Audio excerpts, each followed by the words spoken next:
1000 फण हैं उस कालिया नाग के, और ठाकुर जी नाच नहीं रहे हैं, ये बात समझिएगा। ठाकुर जी नृत्य नहीं कर रहे हैं। 1000 फण हैं उसके, वो एक फण पर जब ठाकुर जी खड़े तो दूसरे फण से जब ठाकुर जी पर आक्रमण करता है तो ठाकुर जी उछल करके उस फण के ऊपर कूदते हैं जिस फण से वो आक्रमण। अच्छा, सर्प एक क्षण से भी कम समय में अपना फण दस देता है। 1000 फण जब एक साथ ठाकुर जी के ऊपर आक्रमण कर रहे हैं तो एक एक करके ठाकुर जी सारे फणों पर कूद रहे हैं, तो देखने में ऐसा लग रहा है कि तांडव नृत्य कर रहे हैं। ठाकुर जी तो फण पर अपना चरण रख के उसके फण को दबा रहे थे। इतने में ही इंद्र आदि देवताओं को लगा, ओहो ठाकुर जी नृत्य कर रहे हैं, वाद्य बजना चाहिए, तो इंद्र मृदंग बजाने लगे, महादेव वीणा बजाने लगे, सरस्वती अलाप लेने लगी, ब्रह्मा जी कांसा बजाने लगे, नारद मुनि नृत्य कर रहे हैं, पुष्प वर्षण कर रहे हैं। लेकिन ठाकुर जी नृत्य नहीं कर रहे हैं, ठाकुर जी तो कालिया वध कर रहे हैं। तो ये बात हमने क्यों विषयांतर क्यों किया, वेणु गीत चल रहा था, यहां क्यों आए? तो विषय आता है कि वेणु का सबसे पहला गुण क्या है, वो अपने दोषों को छुपाती नहीं है, अपने दोषों को छुपाती नहीं। कालिया वध करने के लिए जब ठाकुर जी गए तो कालिया नाग ने भगवान से कहा कि नाथ मुझे क्यों मार रहे हो। जब अंत में रक्त मंडित हो गया, खून निकलने लगे एक एक फण से, तब अंत में भगवान से बोला आप मुझे क्यों मार रहे हो। तो कालिया नाग कहता, भगवान बोले तुम हमारी यमुना जी को आके विषैला कर दिए हो, यमुना जी में आके पूरा विषयुक्त कर दिया यमुना जी को।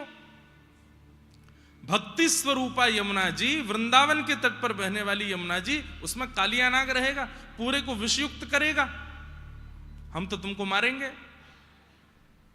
तो कालिया नाग चरणों में प्रणाम करके कहता है, नाथ हम नागों को किसने बनाया? तो भगवान बोले मैंने बनाया। हम नागों का क्रोधी स्वभाव किसने रखा? भगवान बोले मैंने रखा। हम नागों की जीव में विष किसने भरा? ठाकुर जी बोले वो भी मैंने किया। तो फिर मेरी क्या गलती है इसमें? मैं तो जहां रहूंगा उसको विषयुक्त कर ही दूंगा, मैं ऐसा ही हूं नाथ। आपने यदि मेरे फणों में अमृत डाल दिया होता तो यमुना जी को अमृत में कर देता। आपने अब मुझको पूर्ण रूपेण विषयुक्त ही बनाया है, तो मैं विषयुक्त ही तो करूंगा। कहते हैं काली, बाली और बली, ये 3 ऐसे हुए जिनके प्रश्नों का भगवान उत्तर नहीं दे पाए। कालिया नाग ने ऐसी बात कर दी कि ठाकुर जी निरुत्तर हो गए। बोले बात तो इसकी सही है, बनाया इसको मैंने, विष मैंने डाला, क्रोधी मैंने बनाया, तो फिर इसकी क्या गलती बेचारे की। भगवान बोले अब हम कोई उत्तर नहीं देंगे, चुपचाप हमारी यमुना जी छोड़ के जाओ। भगवान ने वध नहीं किया कालिया नाग का। क्यों?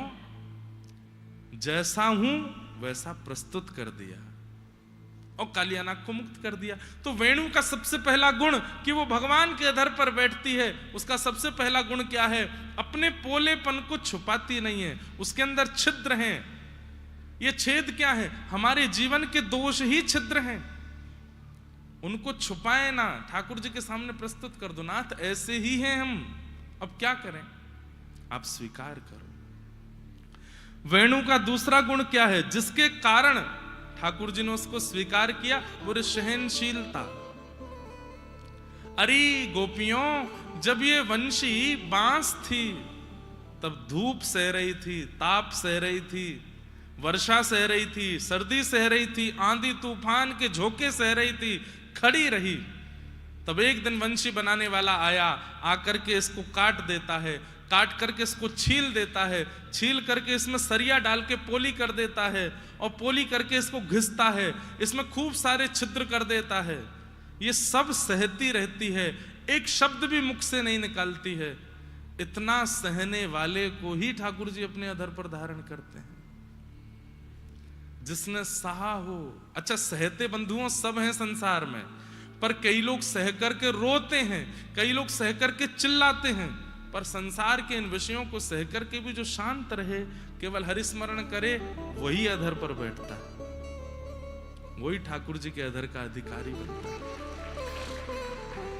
आप ताली बजाओ नहीं बजाओ, कोई आवश्यक समझ में आनी चाहिए बात। हमको तो दिख ही नहीं रहे आप, हम तो कुछ और ही अनुभव कर रहे हैं। पर आप सुनो, गोपियां कह रहे हैं, आहा, गोप्यः किमाचरदयं कुशलस्म वेणु दामोदराधर सुधामपि गोपिकानां। अच्छा, वेणु का तीसरा गुण क्या है? बहुत ध्यान से सुनिएगा। वेणु का तीसरा गुण है पूर्ण अधीन। पूर्ण अधीन का मतलब क्या होता है? उसके अंदर स्वर है, उसके अंदर राग हैं, उसके अंदर मोहित वशीकरण करने की सारी शक्तियां भी हैं, लेकिन सब कुछ युक्त होते हुए भी बजाने वाले के अधीन रहती है, स्वयं नहीं बजती। आप बजाओ, मैं गुण है, मेरे अंदर योग्यता है, मेरे अंदर सब कुछ है, लेकिन मैं अपना प्रयास, अपने गुण का प्रयास स्वयं नहीं करूंगी, आप करो। हनुमान जी महाराज, लंका जाने की जब बात आई तो हनुमान जी कह रहे हैं मैं कैसे जाऊंगा? तब जामवंत जी आके समझाते हैं, अरे तुम में बड़े गुण हैं, तुम में बड़ी योग्यताएं हैं, तुम जा सकते हो। हनुमान जी बोले मुझे तो कुछ याद ही नहीं आ रहा। बोले ठाकुर जी का स्मरण करो। तब ठाकुर जी का स्मरण करते हैं। हनुमान जी महाराज लंका जाते हैं, पूरी लंका जला के सीता सुध लेकर के आते हैं और राघव जी से आकर के कहते हैं मैं कुछ नहीं कर सकता। तब प्रताप रघुनाथ, राम जी जैसे चाहेंगे वैसा मेरे साथ होता है, वैसा मैं करता हूं, मेरी योग्यता कुछ नहीं।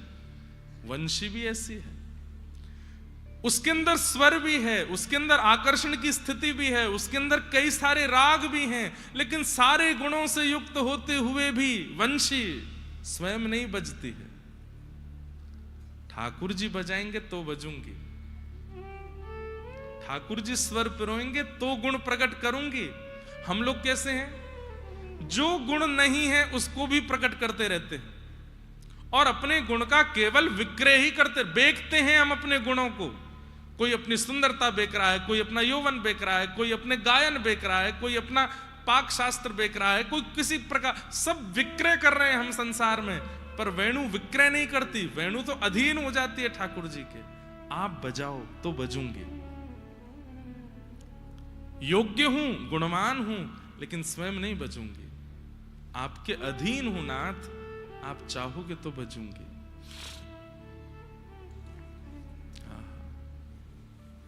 पूर्ण अधीन। अरे हम गोपी हैं ऐसी नहीं है हम, इसलिए तो ठाकुर जी के अधर पर नहीं बैठ पाती। ये वेणु है, पूर्ण अधीन रहती है ठाकुर जी के। अच्छा, कितना सुंदर गुण है वेणु का। क्या कितने गुण हो गए? 3 गुण। चौथा गुण क्या है वेणु का? बोले शरणागति करवाती है। कितनी अच्छी बात है, बहुत ध्यान से सुनना।